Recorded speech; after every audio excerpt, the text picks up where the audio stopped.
Salut à tous, c'est Sylvain, on se retrouve aujourd'hui pour une nouvelle vidéo de prono pour cet Euro 2021. Donc journée de vendredi avec encore 3 matchs au programme. Donc on aura Suède-Slovaquie, Croatie-République tchèque et on finira la journée avec un Angleterre-Écosse. Alors comme vous le savez sur la chaîne YouTube Rue des Joueurs, je vous fais tous les jours des vidéos d'analyse de pronos. Chaque match y est, donc si vous aimez le football, si les pronos vous intéressent, n'hésitez pas à vous abonner, c'est tous les jours pour toute la durée de l'Euro.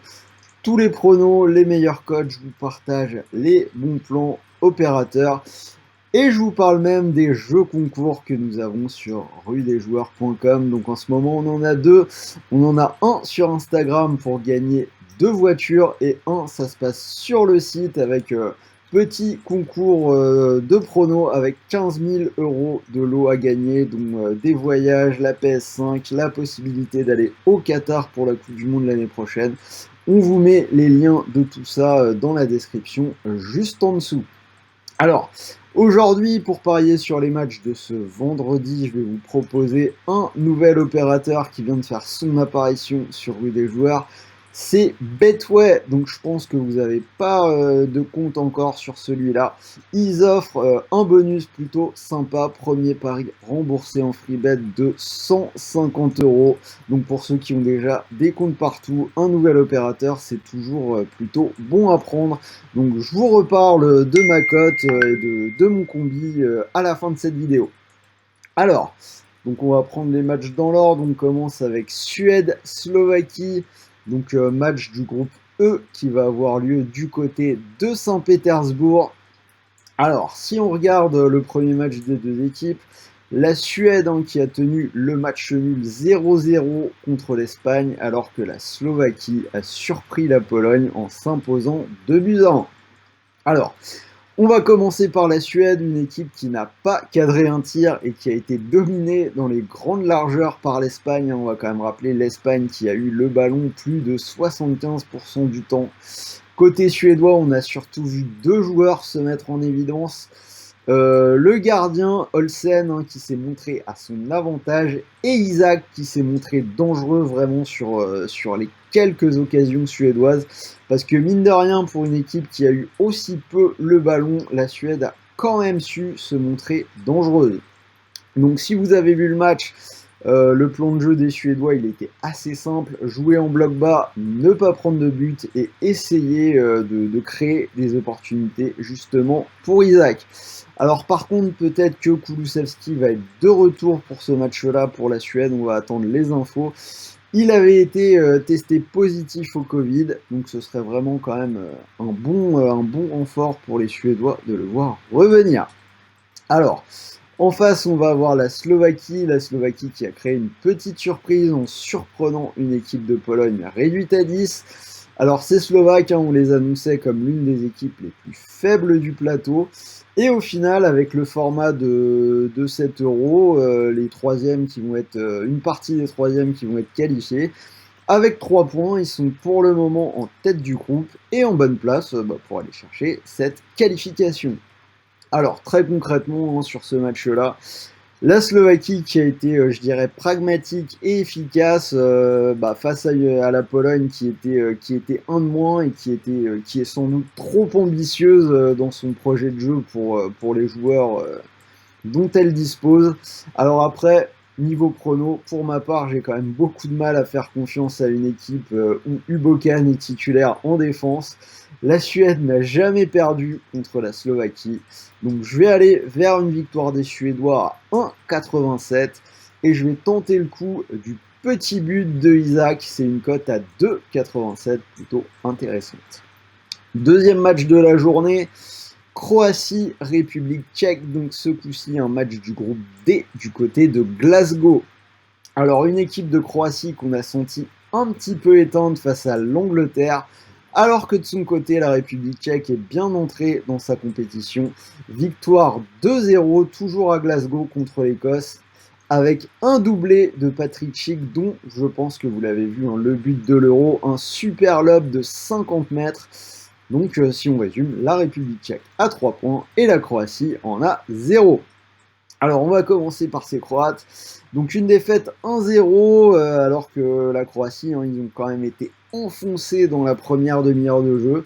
Après, le rythme du match s'est vraiment bien ralenti et à aucun moment on a senti ces Croates capables d'accélérer, malgré un match très correct pour notre ami le vétéran Luka Modric. Côté République tchèque, on l'a dit, on va surtout retenir le but lointain de Patrick Schick, hein, c'est d'ailleurs la frappe la plus lointaine de l'histoire de l'Euro. Pour le reste, on a surtout vu un match où on a insisté à beaucoup de combats, beaucoup d'engagement, des Écossais qui ont surtout misé sur l'enthousiasme et l'impact physique.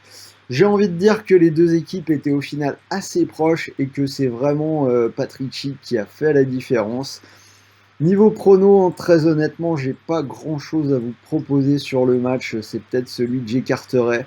S'il faut choisir quelque chose, j'irai vers le match nul à 3,45. Mais pour ma part, je pense que j'irai pas sur ce match-là.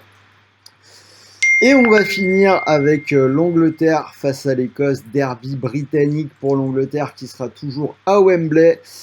Donc deuxième match après sa victoire contre la Croatie 1-0, on l'a dit, but de Sterling, j'en ai parlé, 30 minutes d'excellente facture, un Calvin Phillips énorme avec la patte Bielsa hein, qu'on a reconnu sur lui, hein, beaucoup d'intensité, un volume physique assez aberrant. Autre enseignement, donc pour l'instant on a vu Harry Kane un peu absent, ou en tout cas, à mon sens, dans un positionnement assez bizarre où il a joué très bas.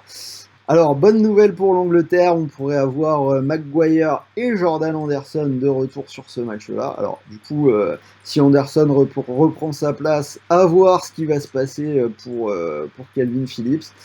En tout cas, je pense que Southgate tâtonne encore un petit peu sur son animation. On va voir comment l'Angleterre joue. Je suis assez impatient de voir ça. Et donc, en face, l'Écosse, j'en ai parlé, l'Écosse qui s'est montrée combative mais maladroite contre les Tchèques. On pourrait avoir Tierney qui serait de retour. A priori, il avait eu un petit problème avant le match contre les Tchèques, mais bon, il devrait revenir. Et surtout, l'histoire de ce match, hein, rivalité entre l'Écosse et l'Angleterre. Et côté écossais, quelques joueurs de Première Ligue qui voudront jouer un mauvais tour à leur coéquipier de Première Ligue. Hein. Il y en a pas mal, hein. Tierney, McGinn, McTominay, Robertson, Shea Adams. Donc on peut vraiment s'attendre à un gros combat. Alors après, bien évidemment, il y a plus de talent côté anglais et je pense que l'Angleterre devrait s'en sortir victorieuse à ce petit jeu-là. Donc mes pronos vont bien évidemment aller en ce sens-là. Donc j'ai une victoire de l'Angleterre côté à 1,34. L'Angleterre qui s'impose sans encaisser, c'est une cote à 1,72. Alors ensuite j'ai un pari intéressant qui passe assez souvent sur cet euro, c'est plus de buts en deuxième mi-temps qu'en première mi-temps, c'est une cote à 1,83. Et on va finir avec le 1, 2 ou 3-0 pour l'Angleterre, c'est une cote à 1,90. Donc voilà, vous avez mes analyses avec mes pronos sur les 3 matchs de cette journée de vendredi. Alors comme je vous l'ai dit, vous pouvez choisir de jouer avec Betway et son bonus de 150 €. Donc je vous ai préparé un petit combi, hein, il va être assez simple. Je vous propose une victoire de la Suède combinée avec une victoire de l'Angleterre. Ça vous fait pile poil une cote à 2,50. Donc ça signifie que si vous posez vos 150 € sur cette cote à 2,50 et que le pari venait à passer, vous pourriez remporter 375 €, ce qui est plutôt pas mal.